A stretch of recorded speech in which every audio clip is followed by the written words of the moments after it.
আমি সদৌ অসম আদিবাসী ছাত্ৰ সন্থাৰ পৰা স্পষ্ট কৰি দিছোঁ আকৰ্ডিং টু মিনিমাম ৱেজ এক্ট সেই হিচাপতে লাগু কৰিব লাগে।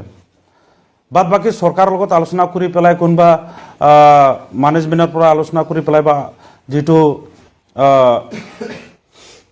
লেবাৰ ইউনিয়নৰ লগত যিটো আসাম চাহ মজদুৰ সংঘৰ লগত আলোচনা কৰি পেলাই যিটো কৰে তাত কাইণ্ডৰ হিচাপতহে বেছি ল'ব লাগে। অন্য ষ্টেটত দেখা পাই আছোঁ যিটো আকৰ্ডিং টু টি ইমপ্লিমেণ্টেশ্যন এক্ট আৰু মিনিমাম ৱেজ এক্টৰ মতে সিহঁতে যিটো দিয়ে তাৰ ওপৰতো যিটো কাইণ্ডৰ হিচাপত 100-200 টকা সিহঁতে বাঢ়াই পেলাই দিয়ে, কিন্তু এইটোতো দেখা নাপায়।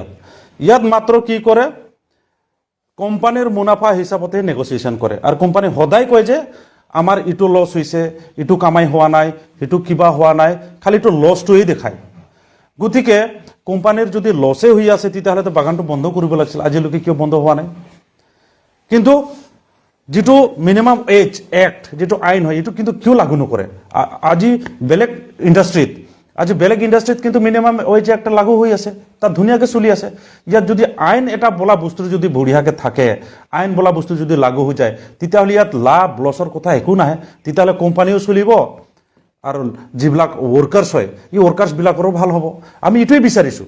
আমি কাকো মাৰিব খোজা নাই, কোম্পানীকো মাৰিব খোজা নাই, কাম কৰা ৱৰ্কাৰ্ছবিলাককো মাৰিব খোজা নাই, কিন্তু তাত তেখেতসকলে মাত্ৰ এই মেনেজমেণ্টৰ বেনিফিট বা কোম্পানীৰ বেনিফিট চাই পেলাইহে তেখেতকে নেগচিয়েশ্যন কৰে। এতিয়া ধৰি লওক আপোনালোকৰ শাসকীয় দলত বহুকেইজন চাহ জনগোষ্ঠীৰ মন্ত্ৰীও আছে, তেখেতৰ ভূমিকা কেনেকুৱা এই ক্ষেত্ৰত আপোনালোকৰ? তেখেতসকলৰ ভূমিকাটোতো একেবাৰে জিৰ' ক'লেও ভুল নহ'ব, কাৰণ তেখেতসকলে এটা পেপাৰ মিডিয়াত বা স্থানো দিয়া দেখা নাই, বা এইখিনি তেখেতসকলে নিজৰ জনগোষ্ঠী হৈ পেলাই তাত যোৱাৰ পিছতো একো মাত মাতা নাই। আৰু মাত মাতা জাগাও আছে চৰকাৰৰ। আজি এছেম্বলিত যদি তেখেতসকলে এইখিনি পদক্ষেপ নলয়, অন্য কথা আলোচনা কৰে, তেতিয়াহ'লে এইখিনি থাকি গৈ আছে। আজি তেখেতসকলে কিমানজন মিনিষ্টাৰ হৈ পাৰ হ'ল। আজি এতিয়া আমাৰ সঞ্জয় কিষাণ হয়, তেখেতসকলে এইখিনি ক্ষেত্ৰত তেখেতসকলে মাত মাতিব লাগিছিল। আজি মাত মাতা নাই মানে হোৱাট? জিৰ'। কাৰণ তেখেতসকলে ইণ্টাৰেষ্ট দিয়া নাই, খালি ভোটৰ সময়ত তেখেতসকলে ইম্পৰ্টেঞ্চ দিয়ে আৰু বাদ বাকীখিনি জিৰ' কৰি দিয়া আমি দেখা পাইছোঁ। সেইকাৰণে তেখেতসকলক আমি সকীয়াই দিব খুজি আছোঁ। তেখেতসকলে যদি এইখিনি মাত নামাতে আৰু তেখেতসকলৰ হৈ পেলাই ৰিপ্ৰেজেণ্টেটিভ কৰি পেলাই যদি তেখেতসকলে নীৰৱ ভূমিকা কিবা কৰে, তেতিয়াহ'লে পৰৱৰ্তী কাৰ্যসূচী বা পৰৱৰ্তী ইলেকশ্যন সময়ত তেখেতসকলৰ কিন্তু পাব্লিকেই সিহঁতক খেদিব। আমি ক'বই নালাগা হ'ব, কাৰণ আজিৰ পাব্লিকে ইমান বুৰ্বক হৈ থকা নাই। আজিৰ পাব্লিকে গোটাই সচেতন হৈ আছে, তেখেতসকলে গম পায়। সেইটোৰ কাৰণে পাব্লিকে তেখেতসকলক সোমাব নিদিব।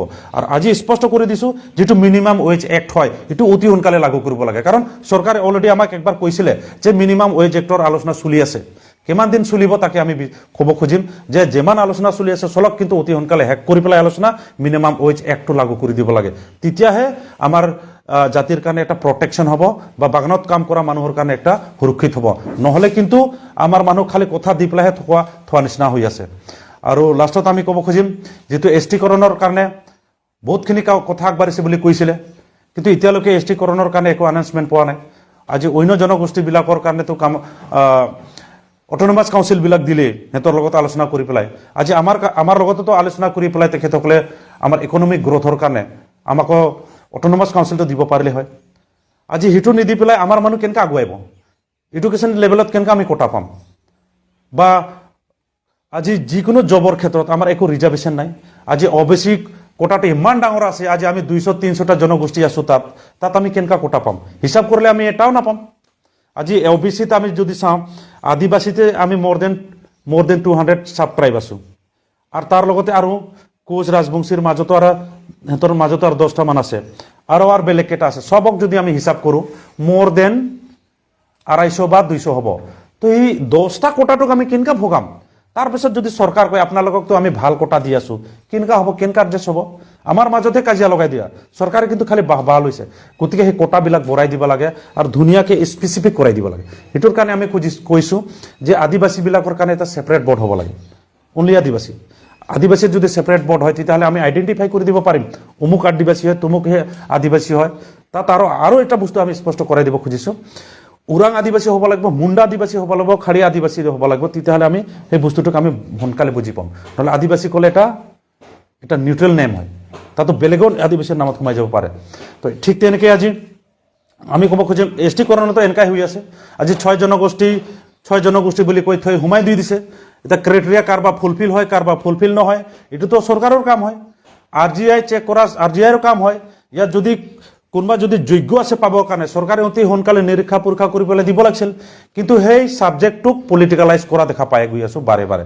গতিকে আমি এতিয়া বৰ্তমানৰ বিজেপি চৰকাৰক আমি ক'ব খোজোঁ যে অতি সোনকালে এছটিকৰণ কৰি পেলাই অতি সোনকালে যিটো আমাৰ আদিবাসী যিটো এক্সপাৰ্ট কমিটি ছিলেক্ট কৰিছে সেই যিমানটা জনগোষ্ঠীক সেই জনগোষ্ঠীক কিন্তু অতি সোনকালে এছটিকৰণ কৰাই দিব লাগে। তাত বাহানাবাজি কৰি লাভ নাই, কাৰণ চবেই গম পায় আজি নেটৰ যুগত চবেই মানে যিবিলাক ক্ৰাইটেৰিয়া হয় বা যিবিলাক এছটিকৰণত লগা হয় এইবিলাক বস্তু চবেই গম পায়। গতিকে সেইখিনি কাম চৰকাৰে নিজে ষ্টেপ লৈ পেলাই অতি সোনকালে কৰাই দিব লাগে।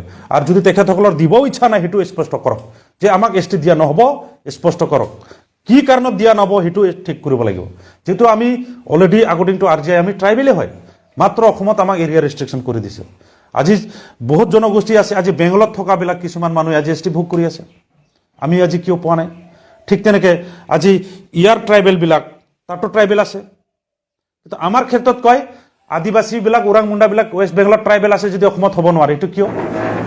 সেইটোৰ কাৰণে আমি ক'ব খোজোঁ কিছুমান জনগোষ্ঠীও আছে তাত আদিবাসীক বাদ দি, সেইবিলাকতো আজি ৱেষ্ট বেংগলতো ট্ৰাইবেল হয়, ত্ৰিপুৰাতো ট্ৰাইবেল হয়, অসমতো ট্ৰাইবেল হয়। বেলেগ জনগোষ্ঠীকেইটা যদি আজি সব ষ্টেটত ট্ৰাইবেল হ'ব পাৰে, এটাই ট্ৰাইবেল ষ্টেটাছ ভোগ কৰিব পাৰে, তেতিয়াহ'লে আদিবাসীৰ ক্ষেত্ৰত মাত্ৰ অসমত কিয় এৰিয়া ৰেষ্ট্ৰিকশ্যন কৰিছে চৰকাৰে? গতিকে এইটো চৰকাৰৰ কাম হয়, অতি শীঘ্ৰে চৰকাৰে এইখিনি বস্তুক হাতত লৈ পেলাই অতি সোনকালে আলোচনা বিলোচনাৰ মাজতে অতি সোনকালে চলিউশ্যনত আনিব লাগে, সেইটোৱে আমাৰ দাবী থাকিল। আৰু এছটিকৰণত যদি চৰকাৰে একো ষ্টেপ নলয় তেতিয়াহ'লে অহা মাহৰ পৰা আমি জঙ্গী আন্দোলন কৰিবৰ কাৰণে আমি বাধ্য হ'ম on the demand of ST status.